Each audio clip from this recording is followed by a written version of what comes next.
নমস্কার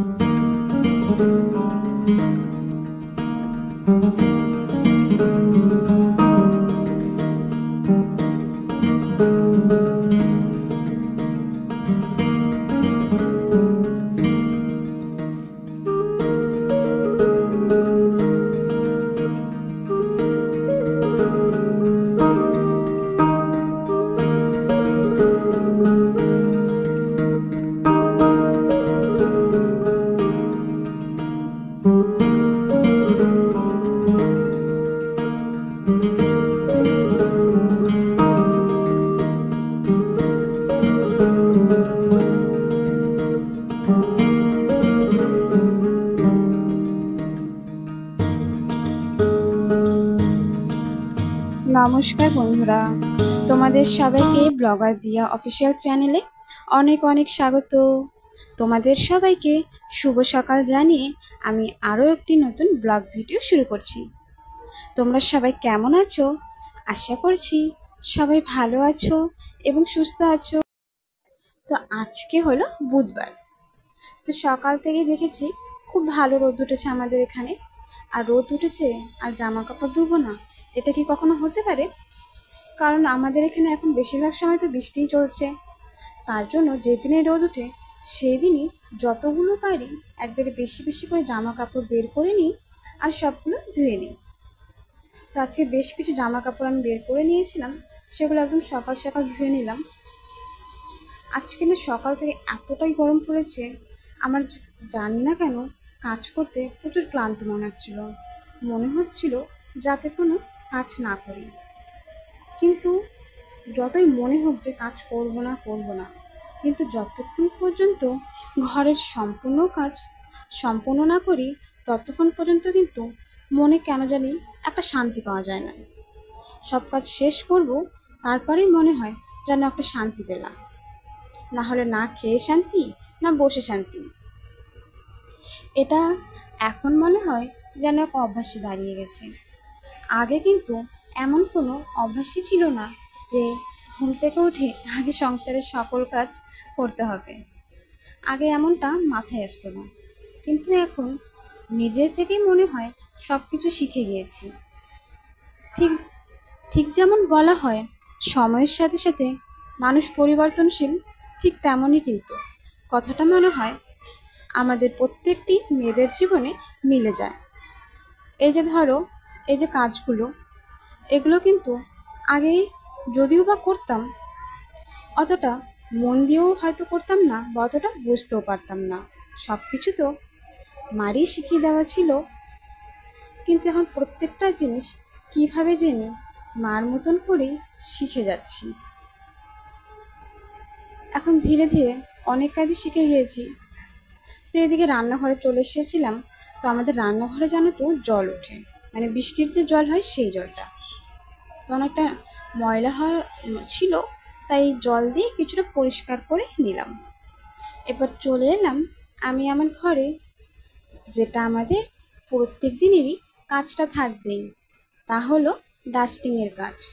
তো ডাস্টিংয়ের কাজটা করার জন্য আমি প্রথমে আমার খাটটাই মুছে নেব। সামনের দিকটা মুছে নেওয়ার পর চলে এলাম এদিকটাও ভালো করে পরিষ্কার করে মুছে নেব। তোমাদের যদি তোমাদের এই ছোট্ট বোনটির ভিডিও সামান্য একটু ভালো লেগে থাকে, একটি লাইক করে দিও। ভিডিওটি কেমন হয়েছে তা আমাকে কমেন্ট করে জানাতে একদমই ভুলো না। তার সাথে আমার চ্যানেলটি সাবস্ক্রাইব করে নিও, যাতে এরকম নতুন নতুন ভিডিও তোমাদের কাছেই প্রথমে পৌঁছে যায়। দেখো, তোমাদের সাথে গল্প করতে করতে কিন্তু এইদিকে আমি বিছানার চাদরটা উঠিয়ে নিয়েছিলাম। তো আজকে বিছানার চাদরটা ধুয়ে দিলাম না, আজকে শুধুমাত্র বিছানার চাদরটা একবার উঠিয়ে ভালো করে ঝাড় দিয়ে পরিষ্কার করে নিলাম। আর আমার খাটের পাশে আমি যে ছোট্ট টেবিলটি বানিয়েছিলাম, যেটা বলা যায় বেড সাইড টেবিল, সেটিও সুন্দর করে একটু পরিষ্কার করে নেব।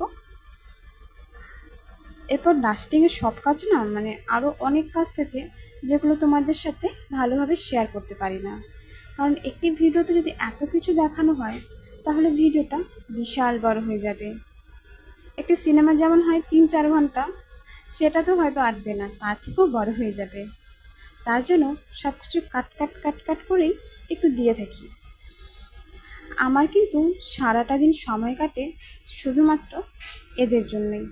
আমার ছোট্ট ছোট্ট দুটো বিড়াল রয়েছে, এক হলো মিনি আর এক হলো চিনি। এরা খুবই ছোট, এখনও 1 মাসও হয়নি। তার জন্য না এরা ঠিকঠাক মানে দাঁড়াতে পারে না। দেখো ছোট্ট ছোট্ট চোখে আমাকে দেখছে। এত ভালো লাগে না এদের, কি বলবো। সারাটা দিন জানো তো, মানে বাড়িতে কেউ থাকে না, সবাই সবার মতন কাজ করে। এবার আমি থাকি বাড়িতে, এবার আমার তো একা একা একদম ভালো লাগে না। তো আমার সারাটা দিন পার হয় এদের সাথেই খেলা করি, এদেরকেই দেখি যে এরা কী করছে না করছে। এভাবেই আমি আমার সারাটা দিন কাটাই আর কি। এরাও তো মানে ছোট্ট মানে পশু হলেও এদের তো মায়া থাকে না।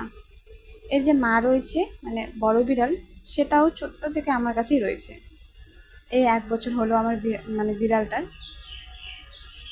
তো আমার বিড়ালের গল্প করতে করতে আমার ঘর ঝাড় দেওয়া, ঘর মোছা সবই কমপ্লিট হয়ে গেল। আজকে আমি হাত দিয়ে ঘর মুছছি না, আজকে আমি ঘরটা মুছছিলাম এই যে দেখতে পাচ্ছ লাঠিটা দিয়ে, তার মধ্যে কাপড় পেঁচানো রয়েছে। লাঠিটা দিয়ে ঘর মোছার কারণ অনেক জায়গা থেকে না মানে হাতটা ঠিকঠাক পৌঁছায় না খাটের নিচে, তো সেগুলো ময়লাগুলো যাতে না জমে থাকে তার জন্যই আর কি এইভাবে ঘরটা মুছে থাকি।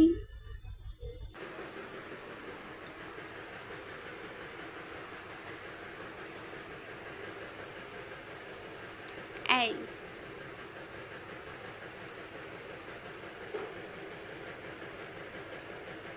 ভাত খাবি? ও বাবা তুমি আসবে? আসো আসো, আমি নিয়ে নিই একজনকে, নিয়ে নিই। কেন? ও রে ও, আরেকজন ঘুম থেকে উঠে পড়েছে। এস ম্যাও শোনো, ও ম্যাও তাকাও আমার দিকে। না তাকালে আমি খাইতে দেবো না আজকে। দিব দিব, ও তাকাও না, তাকাও না একবার প্লিজ। ম্যাও এবার তাকানো হয়েছে না? ওই যে তোমার বাচ্চা কান্না করছে, বলো মিনি আসো। এর গরমে অবস্থা খারাপ হয়ে যাচ্ছে, একটু নিচে নামাই। রাগ করবা না হ্যাঁ, বুঝছো তো? ওদের গরম লাগে না, কম্বলের মধ্যে কি সারাক্ষণ থাকতে পারে ছোট ছোট বাচ্চা?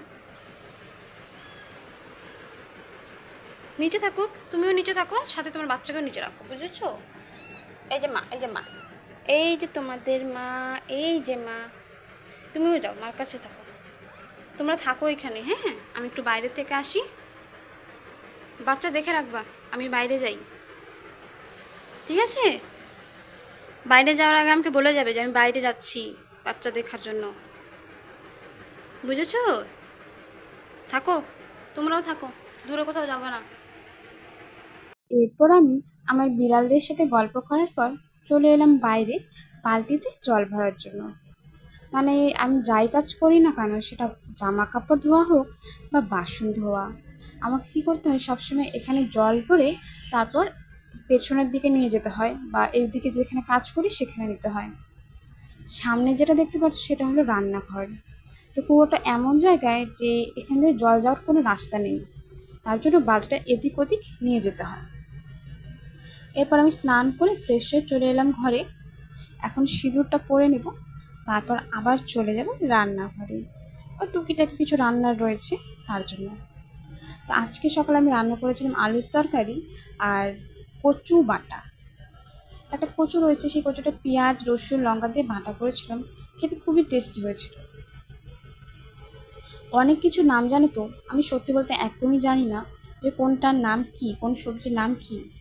তো আমি নিজেও বলতে পারছি না ঠিক কী বাটা করেছিলাম, কিন্তু শুধুমাত্র এটুকু বলতে পারবে সেটা ছিল কোনো কচু, খেতে খুবই টেস্টি হয়েছিল। তো এদিকে পেঁয়াজ টমেটো লঙ্কা সব কিছু একদম কুচি কুচি কুচি কুচি কুচি করে কেটে নিয়ে যে ছালগুলো ছিল সেগুলো বালতির মধ্যে রেখে দিলাম। এরপর চলে এলাম জলের মধ্যে লবণ দেওয়ার পর তারপর দিয়ে দিলাম ইপিটা। এটা কিছুক্ষণ সামান্য একটু সিদ্ধ হয়ে যাবে, তারপর বাকি যে মশলাগুলো ছিল সেগুলো আমি ইপির মশলাগুলো একটা বাটির মধ্যে নিয়ে নিলাম।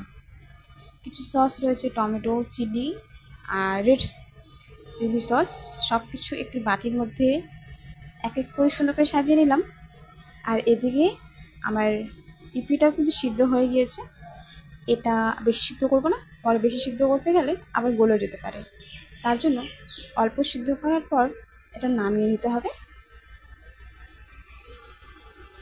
তো দেখতেই পারছো, এরপর কিন্তু সিদ্ধ হওয়ার পর আমি নামিয়ে নিয়েছি।